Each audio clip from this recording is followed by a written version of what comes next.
Fantastic. Welcome to the SCP Review Show, where we explore the enigmatic world of SCP documents. Today, we have with us Director Arketer, renowned for his work at Arketer Labs, and his charming companion, Scrubbles. Are you ready to embark on this journey through the unknown, my fellow explorers? Where are you? And if you are, I'm sorry.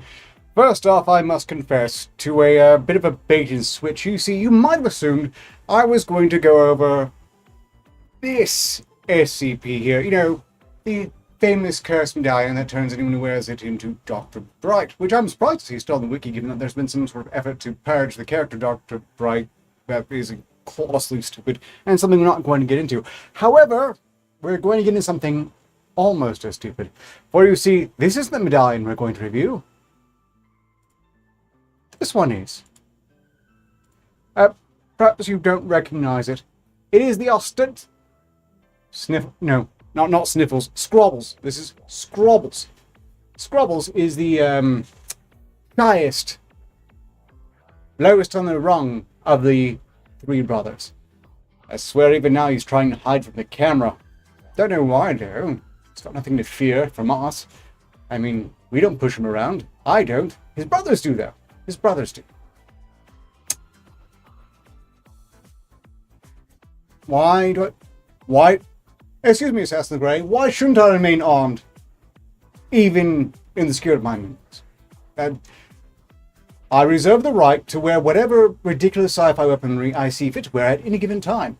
I take my First Amendment and Second Amendment rights very seriously, even though they're not really guaranteed on the moon, per se. All the more reason to guarantee them myself with heavy armament. But you're distracting me. It's not a water gun. It's also not lethal. As you may recall, I'm strict lethal weaponry. Quite frankly, if it disables, that's the important.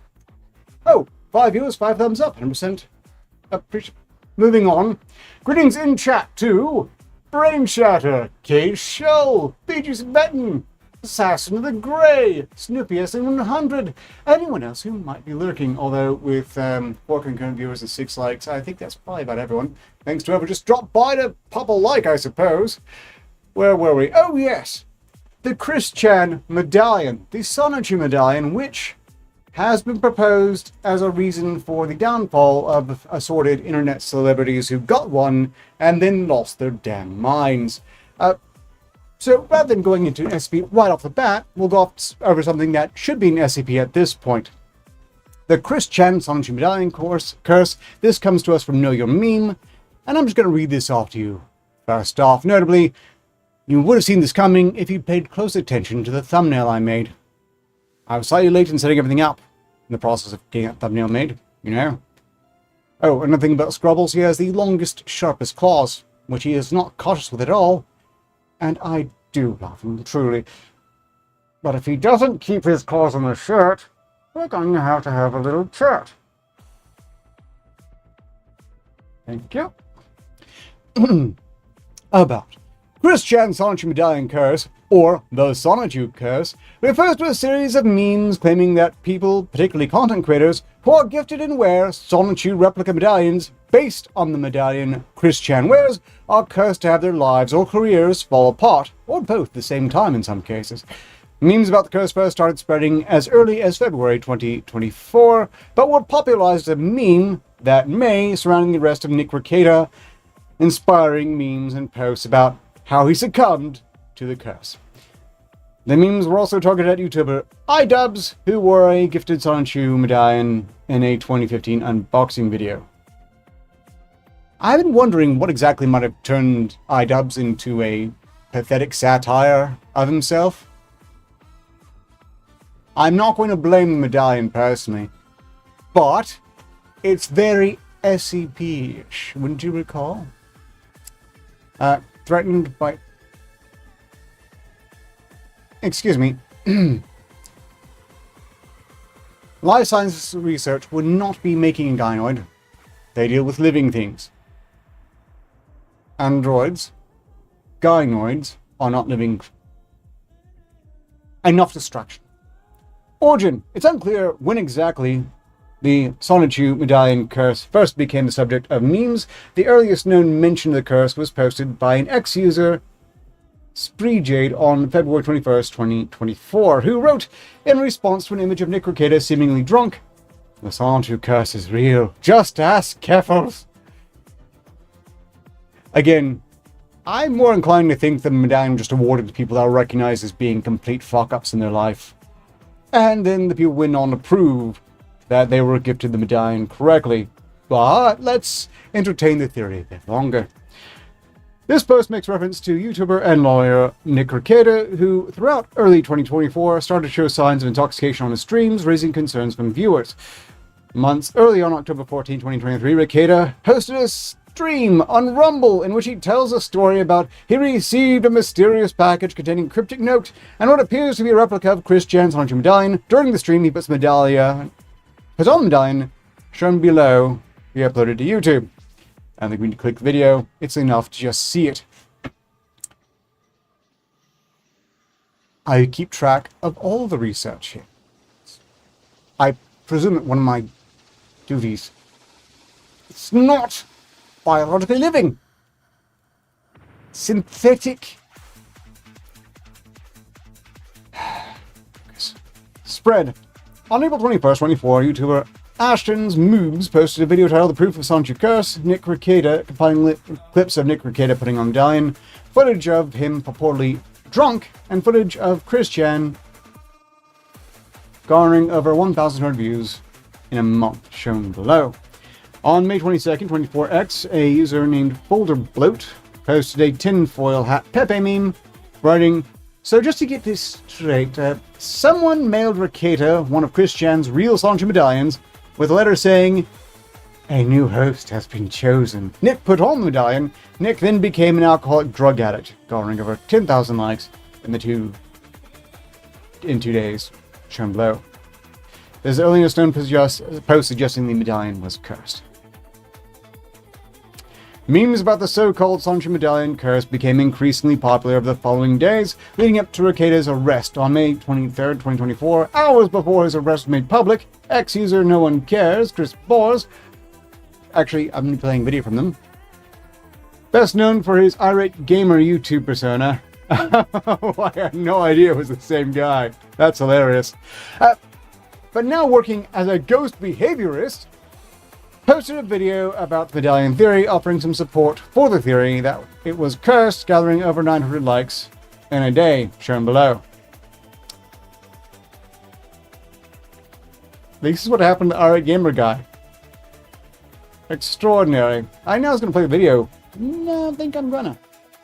Later in that day, following Arketer's arrest, ex-user Caleb Prime posted a Better Call Saul meme about the curse that garnered over 1,100 likes in a day, shown below left. Minutes later, ex-user Who Cares posted a meme about the curse garnering over 3,900 likes. I don't care how many likes it got. I'm going to stop reading that part. I'm just going to say redacted. It's what the SP Wiki does, and it's probably the right way to go. Social media users began linking to the medallion curse to YouTube. Uber iDubbbz, who saw a decrease in YouTube viewership and online support in general starting in 2023 after he posted a viral apology video where he apologized for what he called hurtful videos he made in the past and deleted some of his back catalog. Years prior, on November 26, 2015, iDubbbz posted a video to YouTube where he unboxes a fan mail, and one of the boxes is a replica Sonichu medallion, which he wears for the video, which garnered over 9 million views in 9 years, shown below, which we won't be opening, mostly because everything about iDubbbz now just makes me sad. On May 24th, an ex-user redacted posted an image macro about the curse, writing, "Test iDubbbz and now Arketer, the Sonichu curse is real!" Garnering redacted likes in redacted days, shown below left. On the same day, redacted user made a post about the two YouTubers and the curse, garnering over redacted likes in under a day, shown below right. That day, Chris Bors made a video about the cursed medallion to X, this time explaining the paranormal science behind the curse in detail, garnering over redacted likes and redacted hours. So, apparently, iDubbbz became a whimpering, apologetic, dismal satirical shadow of his former self because of a Sonchu medal he wore in 2016 or so. And Arketer is only now collapsing because he received a Sonchu medallion that he put on, which has primarily tempted me to personally recreate the Sonchu medallion and wear it just to thumb my nose at this stupid superstition. I suppose, however, that if it is true that there is such a curse, well, how far do I have to fall, really? Strictly speaking, those of you who've followed me for years know that I did have my own little spree with being clearly intoxicated on stream. Of course, it was just alcohol. It's an embarrassing fact that will haunt me until I go to my grave. And God willing, will never happen again. So I hope whoever did catch those instances really enjoyed it. That said, I really don't find it plausible that Arketer is experiencing a downfall because of a cursed medallion. If anyone feels differently, they're welcome to argue. And furthermore, welcome to join me in the green room, provided the audio quality is up to snuff. You've known who I've had on. If you compare, or are better, good. Right. Where were we? Oh yes, that is the first medallion. Sonchu medallion first read about. Thoughts? 58.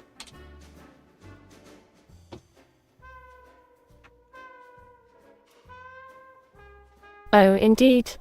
The Sonchu Medallion curse appears to be a fascinating tale of obsession and self-destruction centered around the creator of Sonchu, Christine Weston Chandler, also known as Chris Chen. The concept of the curse originated from online discussions surrounding the medallion and its connection to various misfortunes experienced by those close to Chris Chen. While there seems to be no clear evidence supporting the existence of such a curse, it serves as an engaging example of how fan communities can create intricate narratives around seemingly innocuous objects or ideas. Any thoughts, Director Arketer? Many. First off, I highly doubt iDubbbz or Arketer are close to Chris Chan in any capacity. Otherwise, that is a fairly apt point, although clearly we're not talking about fans of Arketer, iDubbbz, and Chris Chan here. Ugh. I really hate that iDubbbz came up in this. I was never an edgy troll, but iDubbbz was one of the edgy troll types I actually quite appreciated. And I always have been something of a troll fan, or troll at heart if you will, because I do feel they serve an important role in the ecosystem by prompting one to reconsider what it's worth really getting mad about. Certainly Americans in particular are extremely skilled at getting mad about absolutely everything that doesn't matter in the slightest. Trolls, I think, helps recalibrate. So those are my thoughts there. Definitely consider it a bit of a farce. That said, I consider this bait and switch done. If any of you would like to request an SCP to move on to next, now's an excellent time to do so, while you are potentially choosing an SCP to review. I'm going to just let 58 know that I have shared my thoughts.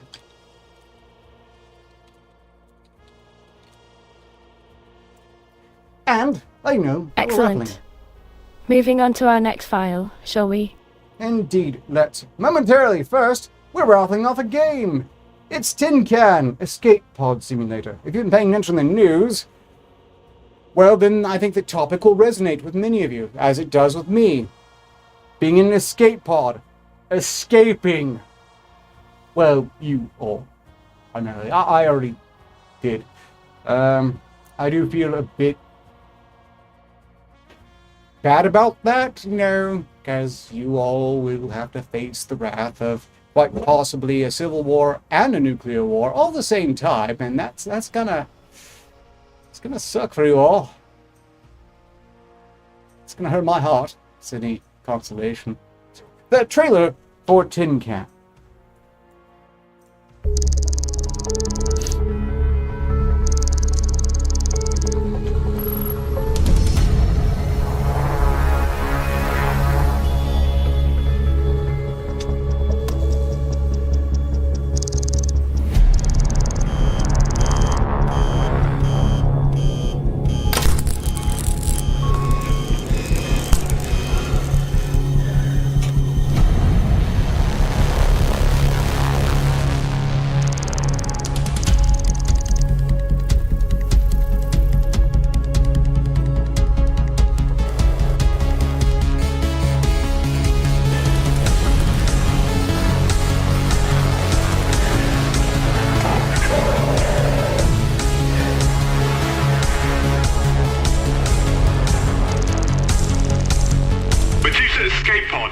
This is Rescue Unit 42. We're on our way. Hang in there.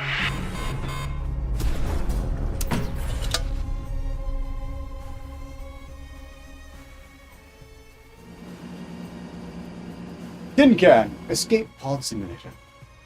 At any point, if anyone would like to enter the raffle for that, well... Nexus Hunter is in! And also, greetings, Nexus Hunter. If anyone else is lurking but hasn't bothered to say they're here, please do. Nexus, you are marked. Okay, SCP-826 as requested by K-Show coming up.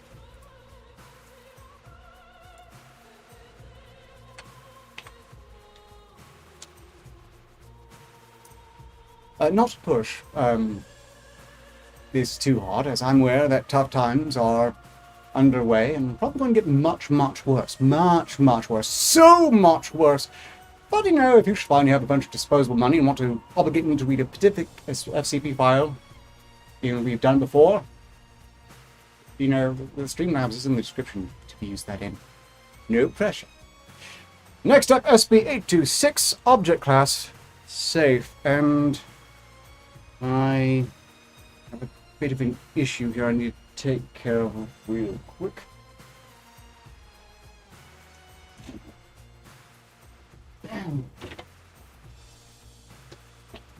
Right, here we go. Object Class Safe. SCP-826 is to be kept in a 25 by 25 centimeter safe with a numerical keypad lock. The combination lock will be given only to those with level 2 clearance and will be changed on a weekly basis. SCP-826 is a 20 centimeter by 15 centimeter pair of bookends, molded in the shape of two outward-facing dragon heads. Scrapings from the surface of SCP-826 revealed composition of 99% silicon, 0.5%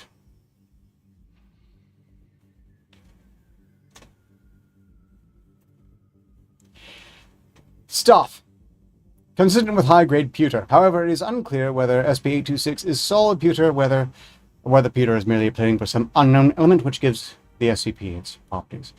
When a subject places a book between SCP-826, touching both ends, it leaves the room, SCP-826 will, in an instantaneous process, convert the interior of whatever room it is currently located in, a room defined as an enclosed area, into the setting of the contained book.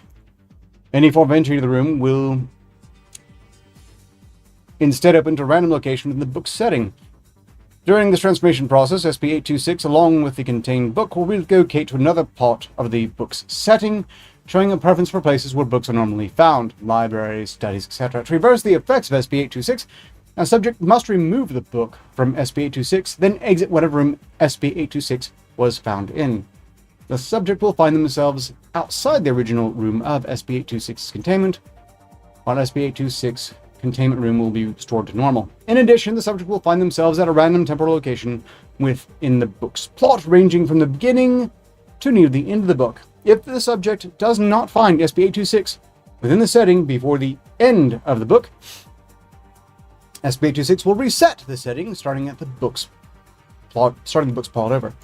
The subject will then be incorporated into the book as a background character, losing all memories of a previous life outside of SCP-826. Researchers studying SCP-826 are advising the results into experiment log 826, which is a separate link, and I suspect probably going to be a very long one. Accordingly, that said, we don't have that much in the way of extra SCPs, and we've got plenty of time right now. You tell me, audience, shall we go ahead and click on the dreaded red link, experiment log 826? I have to say this SCP is interesting. Just think, you take any book, put it between these bookends, leave the room, come back in, and visit that book.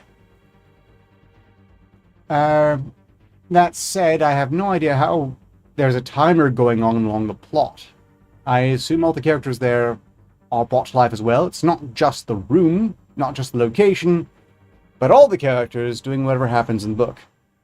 In which case, first off, you probably want to choose a very, very, very, very, very, very, very, very, very, very, very long book to select for this. Yeah,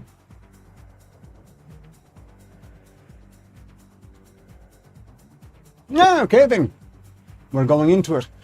I understand we're 13 likes from success. That'd be nice. Of course, according to YouTube, I only have 7 viewers, so that does seem a bit unlikely. If anyone would... well, Assassin Graham, I'm aware that you've done some promotion for me, and I appreciate it. You can all do that, you know. It doesn't have to just be him. I appreciate every bit of suggestion, nod, and wink to everyone out there. I mean, at the very least, they might want to tune in just so they can get that game. It looks like a pretty good game to me, I'm just saying.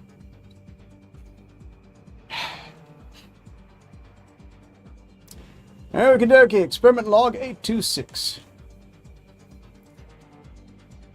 Format, head researcher, subject, material, equipment, results, addendum, optional. The first experiment is by head researcher, Dr. Redacted, subject, Agent Redacted, book, Little House on the Prairie. Equipment, 1 GPS locator, 1 two-way radio, 1 canteen filled with water, 1 watch, and 1 9mm semi-automatic with extra cartridges. Results. Upon entry into the affected area, all communications and transmissions immediately ceased. After a period of 5 minutes, Agent Redacted emerged from the door unharmed. Agent Redacted was dropped to the middle of the prairie with a green smudge off to the west, presumably the Vergus River from the book. Agent walked toward the river for approximately an hour before coming across an individual claiming to be Charles Ingalls, who invited him for dinner. Agent accompanied Ingalls back to his home, a log cabin in the prairie where he met the rest of his family, and discovered SCP-826 sitting on the mantelpiece.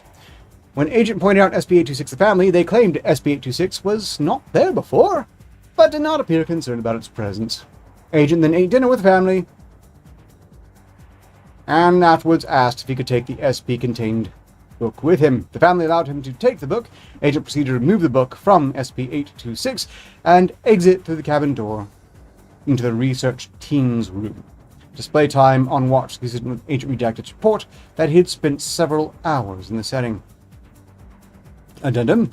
Examinations of the affected copy of the book reveals an additional paragraph in the book's midsection describing Agent Redacted's visit in a language consistent with Laura Ingalls Wilder's style. No mention is made, however, of SCP-826. Agent is simply described as having dinner and leaving. Textual deviation is unique to the affected copy of it. Subject, Agent Redacted. Movie, The Shining, DVD. Equipment, 1 GPS locator, 1 two-way radio, 1 canteen filled with water, and 1 watch. And 1 9mm semi-automatic with extra cartridges, 1 video camera attached to Agent's hat. Results. After Agent Redacted entered the SCP-containing room, GPS and radio proceed to malfunction as in previous experiment. After roughly 30 seconds, Agent Redacted exited the room and gave video camera to research team. The tape was playable and contained the following footage. Agent Redacted enters into a hotel room from what appeared to be a closet and, after exploring the room and confirming that she could not exit through the closet, leaves the room. Agent continues down a hallway and eventually arrives in the hotel lobby. Agent explores behind front desk and enters the hotel manager's office, where SCP-826 sits on a shelf beside hotel ledgers. Agent removes DVD from SCP-826 and exits through the office door into the research room. Examination of DVD copy revealed no major plot deviations, most likely due to the fact Agent did not interact with any of the live characters. The experiment demonstrates that SCP-826 can work on DVDs as well as books. Novel. Ken 10 likes just 3 more to go. Indeed. Look, if it stops at 10, I'll just say I'm 10 off. And then cry after the show in a dignified, manly fashion. Subject, Agent Redacted. Book, The Mammoth Book of Comic Fantasy, a collection of short stories. Equipment, 1 canteen with water, 1 watch, 1 9mm semi-auto with extra cartridges, and 1 video camera attached to the agent's headset. Note, use of GPS locator and two-way radio discontinued due to their use as in previous tests. I'm so glad they observed that. Results? Agent Redacted returned after 7 minutes, having experienced and reported just over 9 hours. Examination of recorded footage reveals that the agent experienced a portion of the short story, The Eye of Tandila, and was forced to defend himself from the temple guards, killing 2. This caused the alarm to be raised, and though Agent Redacted was able to retrieve the book from a temple library and escape, the protagonists were apparently caught and executed. The altered copy of the book now reflects this change, though the cause of the alarm is not mentioned, with other stories remaining unaltered. It should also be noted that the book now contains 7 fewer pages than a standard unaltered copy. Dr. Redacted requests that further experiments be performed with books of short stories to determine whether the entire book will be experienced or just a single story. The book is not recovered from SCP-826 before the story's end. Well, will the whole book be experienced or single story if the book is not recovered? Right. Why are they using agents for this? This sounds like something they could have easily stuck the D class. And probably should have. Probably should have. Oh, up to 11 likes. Maybe we'll hit 13. Are you quite done? Head researcher, Dr. Edison. Subject, Agent Redacted. Book, The Sword That Shoots Laser Beams When You Swing It! A 3-page short story written by Dr. Edison. The story consists of a poetic description of a sword that shoots laser beams when swung. The story states it stands on a pedestal as thousands of years pass by uneventfully. Equipment: 1 canteen filled with water, 1 watch, 1 video camera attached to agent's headset. Subject is instructed to retrieve the aforementioned sword, test its magical properties, and then bring it out. Subject enters door and returns 5 minutes later with the original story and sword. Testing proved that the sword, when swung in arc greater than 45 degrees, emits a beam of radiation consistent with the output of a CO2 laser. Sword has since been assigned to Dr. Edison for further study to determine the energy source, laser medium, and optical resonators. Video log showed the sword in question matched the textual description, including ability to shoot laser beams, that Agent Redacted did indeed bring the sword with him. The story itself remains unchanged, except for a paragraph about a man matching Agent Redacted's description, stealing the sword and taking it to parts unknown. The sword has been dubbed SCP-8261. I have to say, that's a very inspired test right there. Well, you could write your own story, maybe about a super awesome mech suit that is summonable by thought and keyed to yourself personally by name. Pop in there, get it, pop back out. Think of the crafting time saved. Schematics, the testing, all can be skipped in favor of going straight to personal magic mech suit. Addendum. Scientific testing has proved inclusive. Molecular analysis shows that SCP-8261 has molecular structure consistent with laser printer paper the medium original story was printed on, yet behaves like high-grade steel in all other respects. The laser beam, on the other hand, acts like a CO2 laser in all respects but speed, which is clocked at a mere 60 kilometers an hour, far slower than conventional lasers. Attempts to collect this energy have proven futile, as energy dissipates within redacted seconds regardless of hitting a target. Of further note, Agent Redacted has come to the conclusion that he is a man named Galthor from the kingdom of Zolgol. Agent Galthor has insisted on the return of SCP-826 to his homeland and to be released from whatever foul sorcery he has been placed under. All attempts at treatment have proven futile. Dr. Edison requests that all further testing with SCP-826 be done by D-class subjects, which, that's the very least Dr. Edison could do, considering he drove an agent mad to get a laser sword. That would be 60 kilometers an hour for laser printer. Shouldn't laser speed be the same in all cases?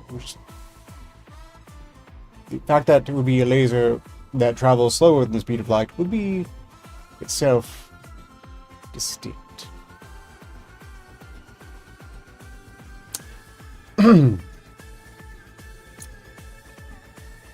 Hope you're all enjoying the show, all 8 of you, and thank you for your 11 bucks. This does help mine. If we get just 2 more, it'd be nice to hit the confetti button.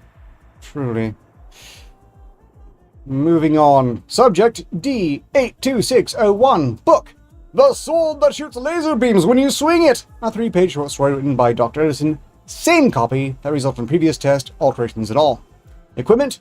1 canteen filled water, 1 watch, 1 video camera attached to subject headset, and 1 police issue X26 taser loaded. Results. Subject is asked to retrieve Agent Galthor. Subject does not return after 5 minutes.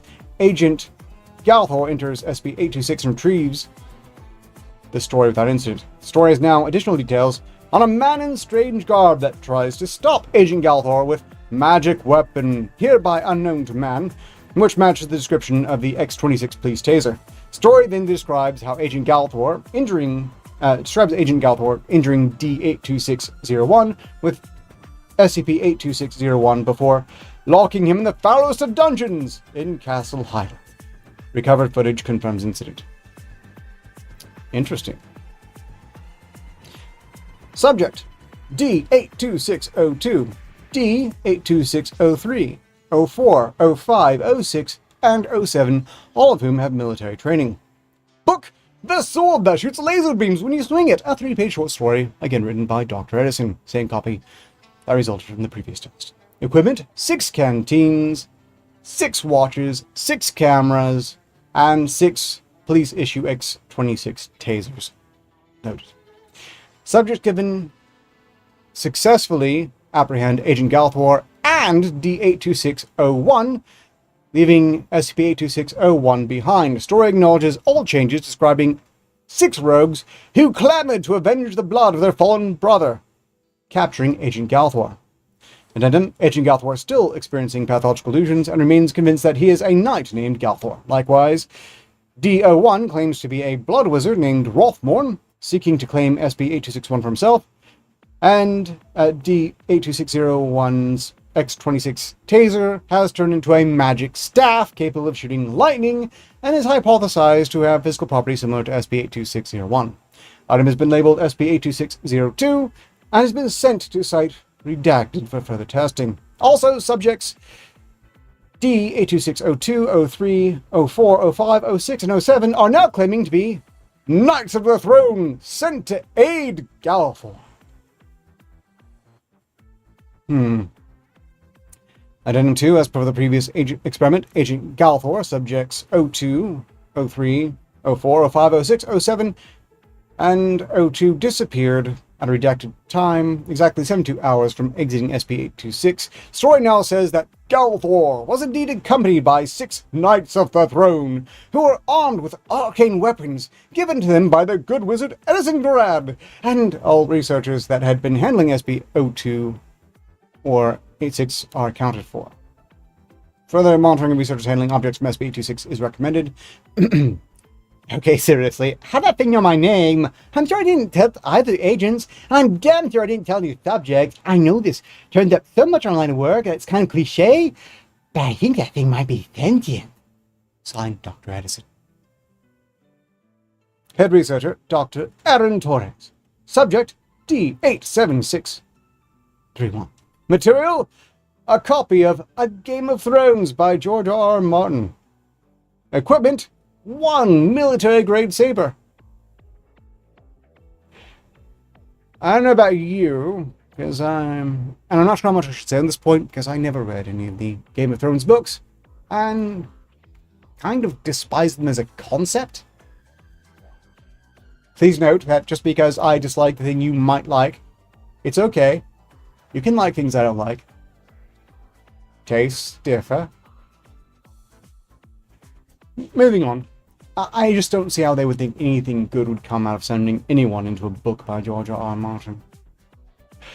That said, before D87631 dies horribly, they might get laid. Results. The purpose of the test was to determine how significantly SCP-826 will allow alterations to the main storyline. The test subject was instructed to disembowel the first person he saw on the work. Upon entering, subject found itself in a circular room alone with the character Lord Eddard Stark, who was unarmed. Subject attempted to stab Stark, but tripped and fell before he could do so. Subject recovered and tried multiple times to approach Stark, but tripped on multiple inconveniently placed items. Now I just picture him stepping on one rake after the other, Sideshow Bob style.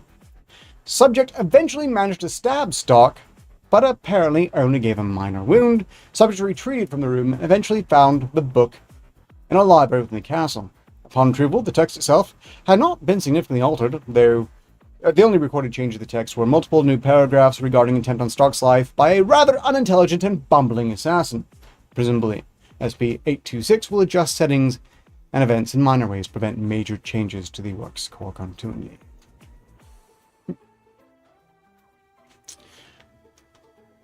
Next up, head researcher Dr. King. Subject, D48279. Material, The Odd Couple by Neil Simon. Equipment, 1 head-mounted camera.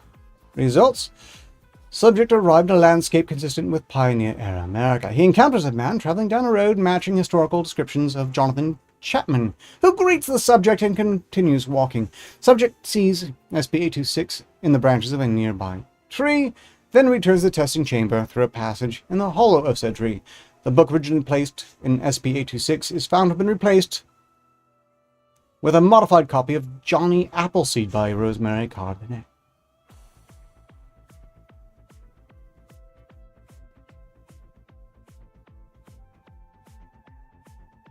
Well, that's rather random.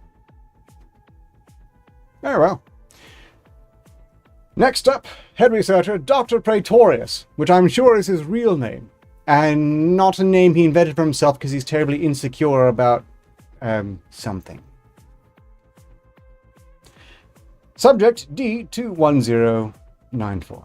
Material, Death by the Book by Juliana Deering. Equipment, 1 canteen, 1 watch, and 1 video camera attached to test subject headset.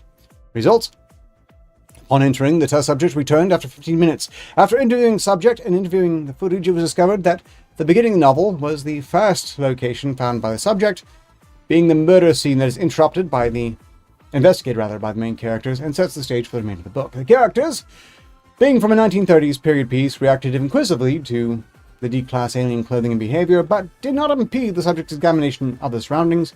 In fact, at one point in the investigation, Chief Inspector Birdsong interpreted the orange jumpsuit worn by the subject as meaning that they were from the coroner's office and encouraged them to wait nearby until he was finished examining the crime scene.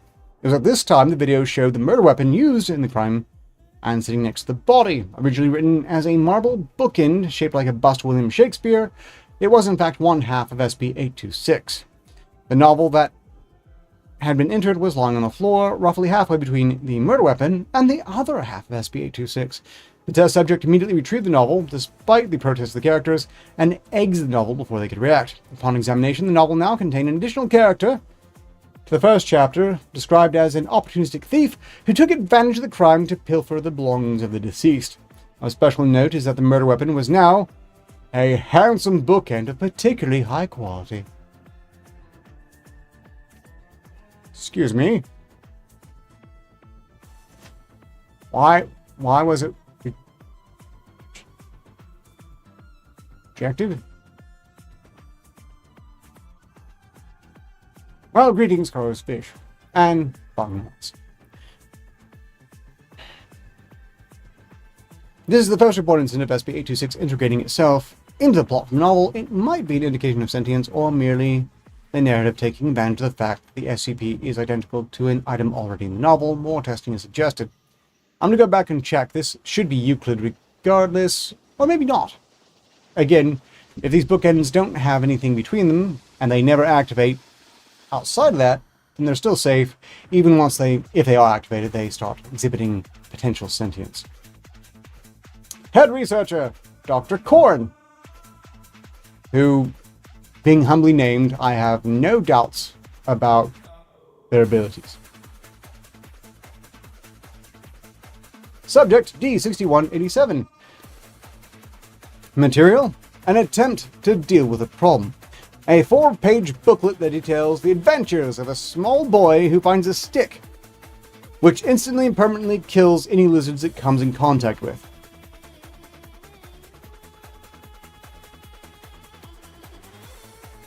Sorry, I was stunned briefly with exactly how much this pamphlet sucks. Equipment, 1 head-mounted camera. Results, D6187 did not return, and no video stream was received by the designated receiver upon the conclusion of the books. 3 days, 14 hours, and 50 minutes later, no characters matching the description of the subject were found within the text of an attempt to deal with the problem. The phrase, "nice try," was written in red ink and 92.6 point Comic Sans font across the second page.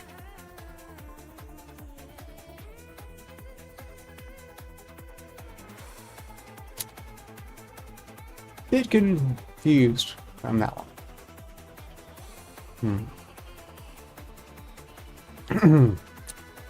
Head researcher Dr. Kurbatov. Subject D1916. Movie Snow White and the Seven Dwarfs DVD. Equipment 1 human heart. Results D1916, 30-year-old white woman, went through several plastic surgeries that made her a copy of Scarlett Johansson, a famous actress. The purpose of the experiment was whether SCP-826 could allow an outside subject to take the place of the main character of the plot if it turned out to be more suitable to the conditions forming the plot. In this case, it was checked whether D1916 could be more beautiful than Snow White. Since D1916 was not a princess, the queen didn't send her to the forest with a hunter. Instead, she ordered D1916 to be executed for the attempted murder of the queen and the dismemberment of an unknown nobleman. The heart given to D1916 was used as evidence of dismemberment. After that, the plot goes almost unchanged, although the hunter mentions that criminal, and that Snow White can expect the same outcome as her.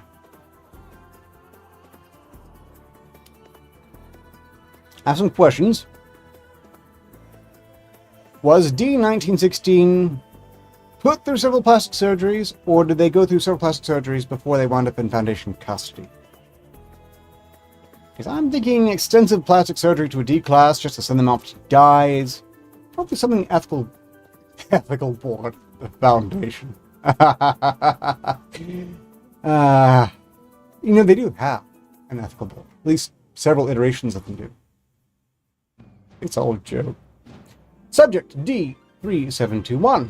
Movie Snow White and the Seven Dwarfs. Same copy resulted from previous test, alterations, and all. Equipment 1 Police Issue X26 Taser. Results D3721 is asked to save D1916. After D1916 was rescued, the disc was shattered. At the same moment, D1916 was torn apart, after which she disappeared.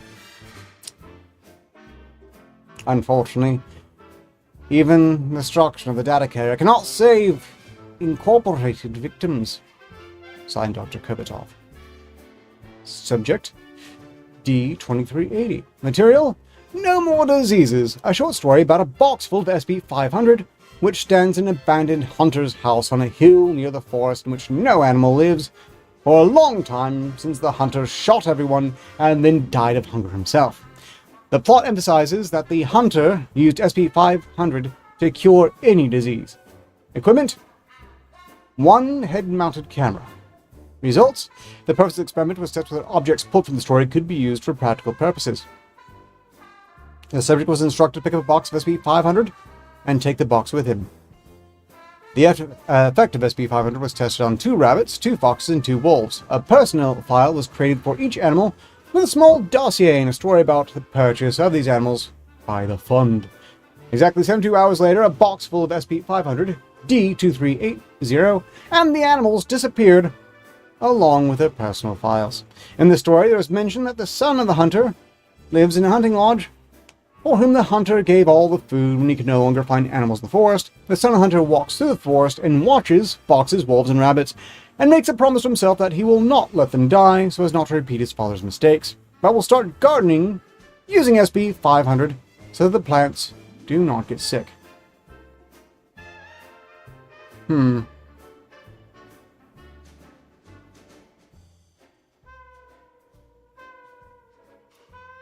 Well, that was unclear.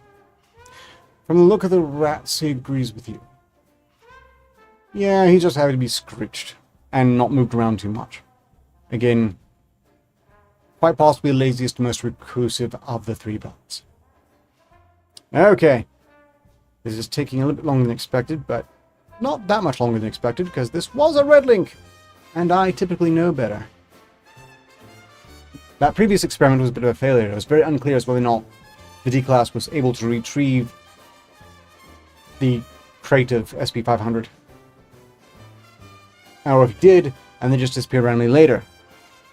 And if it did just randomly disappear later, why would that disappear randomly later as opposed to the things that were moved did not randomly disappear later? And furthermore, what happens if they use an autonomous drone or a remote drone to retrieve these items? Furthermore, when they open the door, they create the portal to the book. Why can't they put a camera on a cable and see if they can just leave the door open as the explorer goes in? That will also help with our remote control. And it doesn't look like we're going to get to 13. That's unfortunate. If we run low on time, and if there's no one else entering the raffle, I'm just going to give it to Nexus. Just noting. Camera on cable, too boring, you say? But it's a very practical test. We would know then if, let's say, the door forced itself shut, or otherwise the portal ceased to work, if it could cut through that cable. Not enough testing on that point. Never mind. Moving on! Subject D1262. Material, the Midas Rod. A short story about a stick with a silver knob that turned lead into gold if touched with a knob. Equipment, 1 head-mounted camera. Results, the subject took the Midas Rod and left the story. The rod was tested on 3 lead ingots. The transformation was successful. 1 ingot was melted together with an ordinary gold ingot, thoroughly mixed in porcelain molds. 1 ingot was crushed by hydraulic press, and 1 ingot was melted into a ring.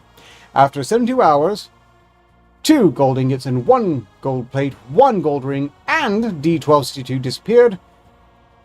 In the text appeared a mention that the rod was found by a man with the name Arketer, who began to use it for his own benefit, buying lead scrap, turned lead into gold, melted down and sold it. Ingots, a plate, and a ring are also mentioned. Addendum: this proves that any changes made by items in the story will be incorporated into the story's final version. Signed, Dr. Kurbitov. And also, establishing a rule that everything taken out disappears after 2 hours, along with the person who was sent in, which is something they did not at all articulate in the initial SCP. I'm not sure how I feel about that. Subject, D3126, movie, Ants. Oh, that poor man. Or woman. That poor D-Class. Ants. Equipment, 1 canteen full of water, watch, blah blah blah, and a motorbike. Results, the subject is instructed not to come into contact with ants or termites until the picnic scene. A new scene has appeared in the movie where the D-Class rides up to Zed and Bala on a motorcycle. They were surprised by the appearance of D3126 in his transport, but D3126 immediately left. Addendum: interesting. This movie was chosen because the main characters in it are ants. In the same time, there are people to an extent. The purpose of the experiment was to check whether D3126 would be the size of an ant or the size of a man. Signed, Dr. Kurbitov. Subject, D3088. Movie. A video recording of D3631, D1716, and D3088 discussing a football match for 10 minutes. At the beginning of the video, D3088 enters the room. Equipment, 1 video camera attached to the test subject's headset. Results, the subjects were surprised by 2 D3088s in the same room, but did not prevent the real D3088 from taking the book. Which is a strange thing to say, because it's a video recording. He didn't take the book, he took the he took the video recording, presumably a DVD.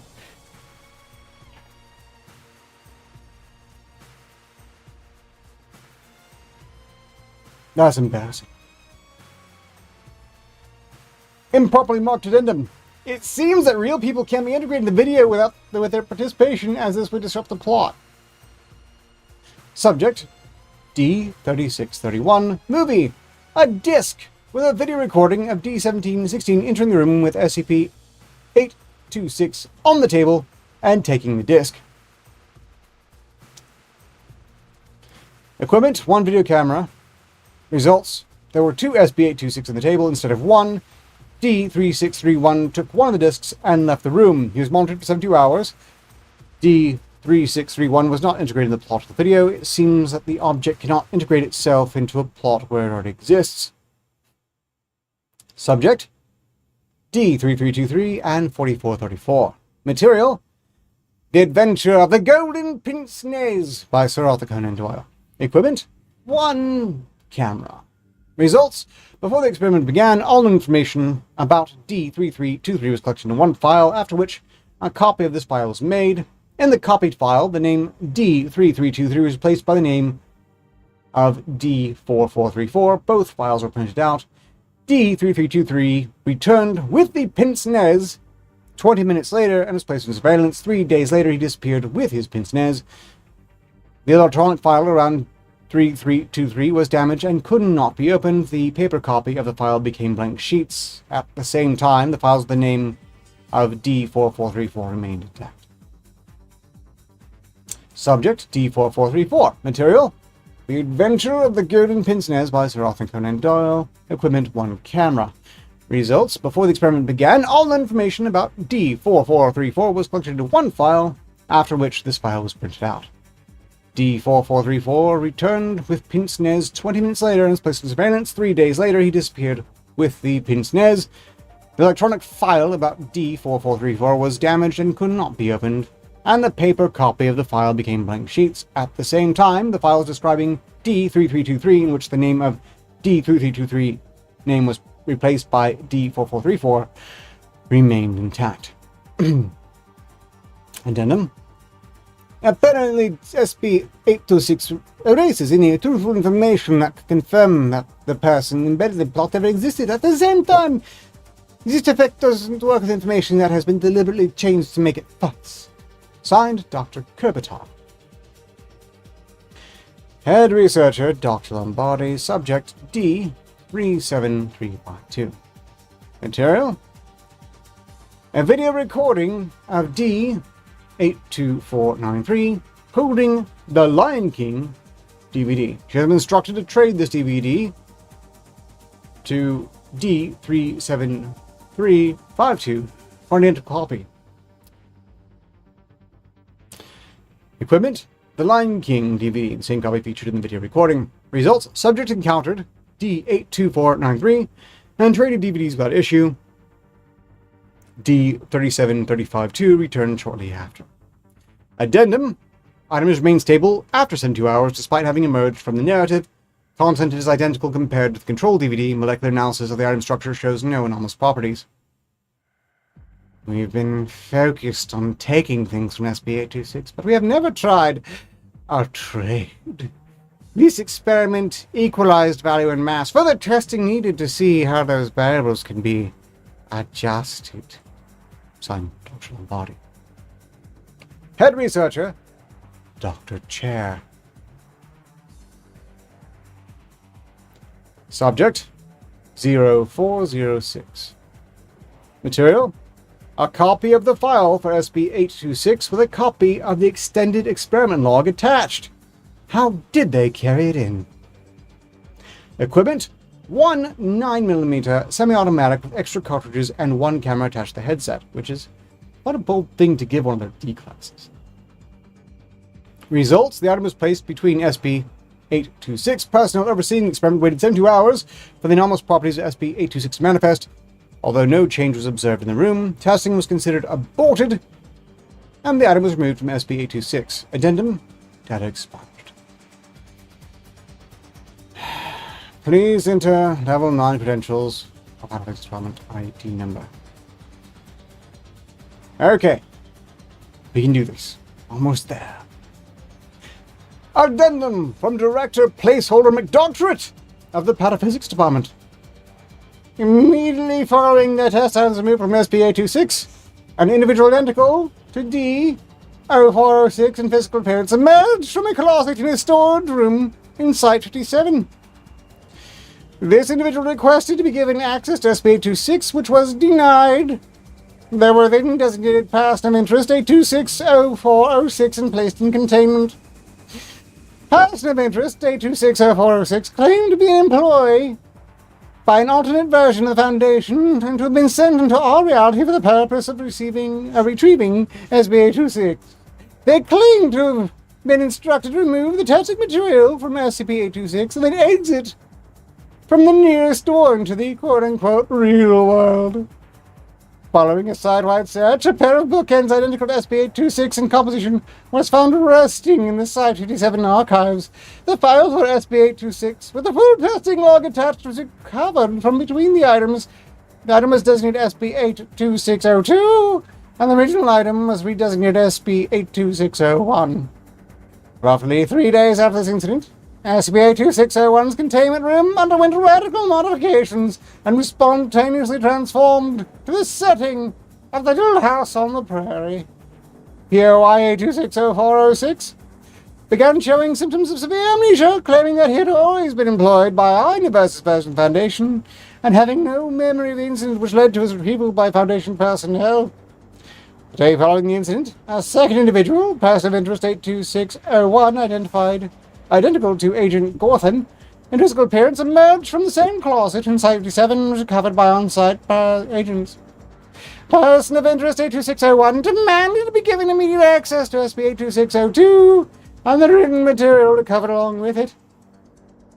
The request was granted by O5 Command. SCP-82602 then recovered testing material and POI 8260406 were all handed over to the person of interest 82601, who thanked Foundation personnel and proceeded to vanish immediately after exiting from a nearby door. Immediately after POI 82601's disappearance, SCP-82601's containment room returned to normal, and SCP-826 was recovered from it without any further incident. I understand that this test was the idea of Dr. Alan Dayford, Chair, currently employed by Site-57. Considering the mass hysteria and the measurable amount of paperwork unleashed by this incident, I am officially requesting Dr. Chair to be reassigned and denied all access to SCP-826 indefinitely. I do not care how many great ideas for tests we should conduct using SCP-826 he has. And if I were to quote a significant number of my colleagues, which I talk to regarding this matter, I'd say it's for the greater good if we ought to tell Mr. Chair to go and fuck themselves if he keeps putting forward complaints about this issue. In addition to this, given his recent unprofessional additions to other testing logs, which were also known for causing trouble, O5 Command ought to seriously consider banning Dr. Chair from contributing to any more test logs indefinitely. Signed, Dr. Placeholder McDoctorate, Department of Paraphysics. Oh, and the stream is now a success.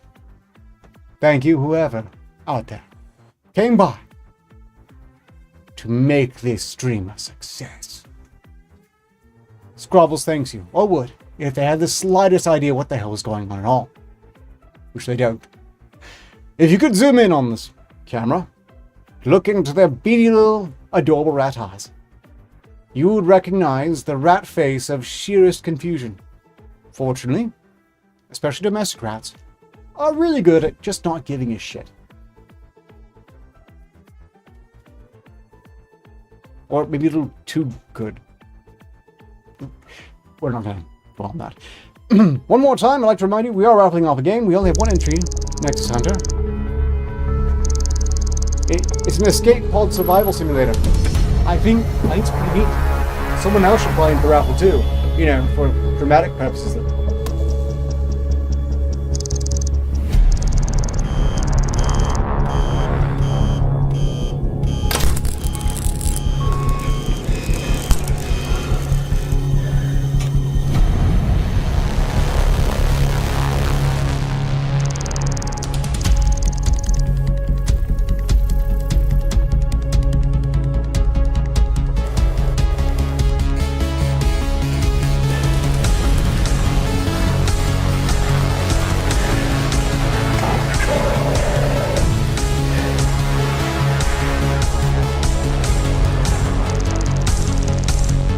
Producer escape pod. This is Rescue Unit 42. We're on our way. Hang in there.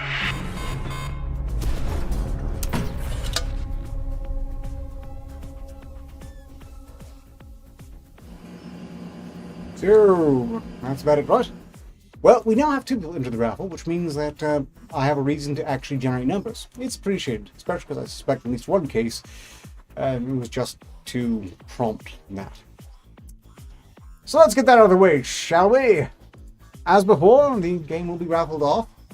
And this was provided by One Rogue Retro, who has another name they use on YouTube, but they didn't actually say which name to use to credit, so I went with the account that was sent to me by Notification. I assume you know this, but just to stress it, your keys that you've won in the past have all been sent via X. And if you should win this one as well, that's where you can expect to get this key. First, though, let's run a number for Nexus.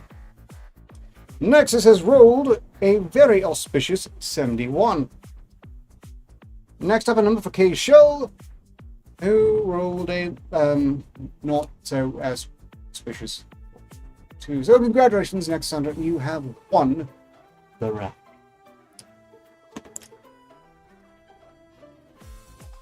And that's about that. Well, we're just about done here. I hope you've all enjoyed the stream. Thank you very much for making it a success. Every last one of you who clicked like. I dearly appreciate it.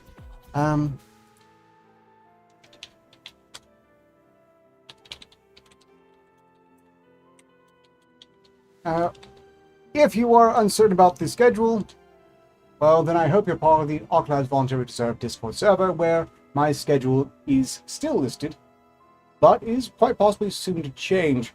I'm not changing it yet. I had it in mind to, shall I say, outright axe the article weight, but I'm not comfortable doing so yet. I have a vision for a self-destructing stream, but I'm not quite sure where to fit it in, and I don't want to lose the article weight entirely. I am grudgingly considering the idea of giving the article weight spiritually, of course, to Arketer's Sarthos for a monthly show called This Month in Villainy, which I grant is the sort of topic that particular scumbag should be stuck with. If there's anything we can trust Arketer's Sarthos to know, it's villainy. Slime. Disgusting, greasy slime. Just vile, disgusting. Right, we are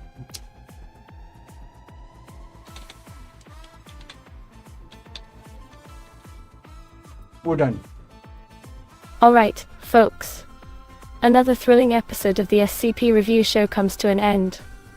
Remember, dear viewers, so long as progress continues, success is inevitable. Until next time, farewell.